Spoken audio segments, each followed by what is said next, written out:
ನೀತಿ ಆಯೋಗದ ಸಭೆ ನಡೀತು. ಆ ಸಭೆಗೆ ಎಲ್ಲ ರಾಜ್ಯದ ಮುಖ್ಯಮಂತ್ರಿಗಳು ಭಾಗವಹಿಸಿ ಆಯಾ ರಾಜ್ಯಗಳ ಅಭಿವೃದ್ಧಿ ಬಗ್ಗೆ, ಆಗಬೇಕಾದಂಥ ಕೆಲಸ ಕಾರ್ಯಗಳ ಬಗ್ಗೆ ಮತ್ತು ಯೋಜನೆಗಳ ಬಗ್ಗೆ ಚರ್ಚೆ ಮಾಡಿದ್ದಾರೆ. ಆದರೆ ಕರ್ನಾಟಕದ ಮುಖ್ಯಮಂತ್ರಿ ಸಿದ್ದರಾಮಯ್ಯನವರು ನೀತಿ ಆಯೋಗದ ಸಭೆಗೆ ಯಾವತ್ತೂ ಕೂಡ ಅವರು ಹೋಗಿಲ್ಲ. ಅಷ್ಟೇ ಅಲ್ಲ, GST ಕೌನ್ಸಿಲ್ ಸಭೆಗೂ ಕೂಡ ಸಿದ್ದರಾಮಯ್ಯನವರು ಹೋಗುದಿಲ್ಲ. ಸುಮ್ಮನೆ ನರೇಂದ್ರ ಮೋದಿಜಿಯವರು ಕರ್ನಾಟಕಕ್ಕೆ ಅನ್ಯಾಯ ಮಾಡ್ತಾರೆ, ರಾಜ್ಯದ ಪಾಲು ಟ್ಯಾಕ್ಸ್ನಲ್ಲಿ ಸರಿಯಾಗಿ ಕೊಡೋದಿಲ್ಲ ಅಂತೇಳಿ ಸುಳ್ಳು ಆರೋಪಗಳನ್ನ ಮಾಡ್ತಾರೆ ಹೊರತು ಸಭೆಗೆ ಹೋಗಿ ಆಗಬೇಕಾದಂಥ ಕೆಲಸ ಕಾರ್ಯಗಳ ಬಗ್ಗೆ ಮತ್ತು ಟ್ಯಾಕ್ಸ್ ಬಗ್ಗೆ ಎಂದೂ ಕೂಡ ಅವರು ಪ್ರತಿಪಾದನೆ ಮಾಡಿಲ್ಲ. ಅವ್ರದ್ದು ಕೆಟ್ಟ ಸ್ವಭಾವ ಅಂದರೆ ಸಭೆಗೆ ಹೋಗದೇ ಸುಳ್ಳು ಆರೋಪ ಮಾಡ್ತಕ್ಕಂಥದ್ದು ರೂಢಿ ಮಾಡ್ಕೊಂಡಿದ್ದಾರೆ. ಒಂದು. ಎರಡನೇದು, ಸಿದ್ದರಾಮಯ್ಯನವ್ರ ನೇತೃತ್ವದ ಸರ್ಕಾರ ಇವತ್ತು ಅಧಿಕಾರಕ್ಕೆ ಬಂದ ನಂತರ ರಾಜ್ಯದ ಯಾವುದೇ ನೀರಾವರಿ ಯೋಜನೆಗಳ ಬಗ್ಗೆ ಕೇಂದ್ರ ಸಚಿವರ ಜೊತೆಯಲ್ಲಾಗಲಿ ಪ್ರಧಾನಮಂತ್ರಿಗಳ ಜೊತೆಯಲ್ಲಾಗಿ ಭೇಟಿಯಾಗಿ ಮಾತುಕತೆ ಮಾಡಿಲ್ಲ.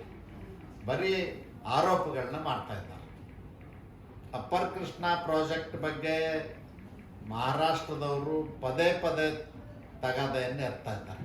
524.256 ಮೀಟರ್ಗೆ ನೀರು ನಿಲ್ಲಿಸಲಿಕ್ಕೆ ತಕರಾರನ್ನು ಮಾಡ್ತಾ ಇದ್ದಾರೆ. ಮಾಡ್ತಕ್ಕಂಥ ಅವಶ್ಯಕತೆ ಇಲ್ಲ.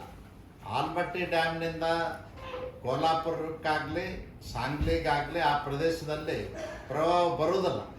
1969ರಿಂದನೂ ಪ್ರವಾಹ ಬರ್ತದೆ ನಾವು ನೋಡಿದಂಗೆ. ಆದರೆ ಅವತ್ತು ಆಲ್ಮಟ್ಟಿ ಅಣೆಕಟ್ಟು ಇರಲಿಲ್ಲ, ಹಿಪ್ಪರಿಗೂ ಅಣೆಕಟ್ಟು ಇರಲಿಲ್ಲ. ಅಂದನೇ ಕೋಲ್ಹಾಪುರದಲ್ಲಿ ಮತ್ತು ಸಾಂಗ್ಲಿ ಜಿಲ್ಲೆಯಲ್ಲಿ ಪ್ರವಾಹ ಬಂದಿರತಕ್ಕಂಥದ್ದಿದೆ.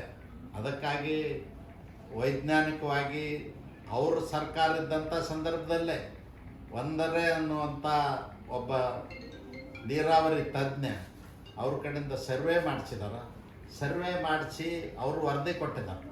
ಆಲ್ಮಟ್ಟಿ ಬ್ಯಾಕ್ ವಾಟರ್ನಿಂದಾಗಲಿ ಅಥವಾ ಹಿಪ್ಪರಿಗೆ ಅಣೆಕಟ್ಟಿನ ಬ್ಯಾಕ್ ವಾಟರ್ನಿಂದಾಗಲಿ ಮಹಾರಾಷ್ಟ್ರದ ಯಾವುದೇ ಭಾಗದಲ್ಲಿ ಪ್ರವಾಹ ಆಗೋದಿಲ್ಲ ಅಂಥೇಳಿ ಹೇಳಿದ್ದಾರೆ. ಅದನ್ನು ಬಿಟ್ಟು ಅವರು ಸುಳ್ಳು ತಗಾದೆ ತೆಗಿತಾ ಇದ್ದಾರೆ. ಅದನ್ನು ಸಮರ್ಪಕವಾಗಿ ನಮ್ಮ ಕರ್ನಾಟಕ ಸರ್ಕಾರ ಅವರಿಗೆ ಉತ್ತರ ಕೊಡಬೇಕು. ಮತ್ತು ಈಗಾಗಲೇ ನ್ಯಾಯಾಧಿಕರಣ 2ರಲ್ಲಿ ತೀರ್ಪು ಬಂದಿದೆ. ಆಲ್ಮಟ್ಟಿ ಡ್ಯಾಮಿನ ಎತ್ತರ 524.256 ಮೀಟರ್ಗೆ ನಿಲ್ಲಿಸಲಿಕ್ಕೆ ಚರ್ಚೆ ಆಗಿದೆ. ಇಶ್ಯೂ ನಂಬರ್ 14ರಲ್ಲಿ ಭಾಳ ಮಿನ್ಯೂಟ್ ನೋಟ್ ಆಗಿದೆ, ಡಿಸ್ಕಷನ್ ಆಗಿದೆ. ಅದಕ್ಕಾಗಿ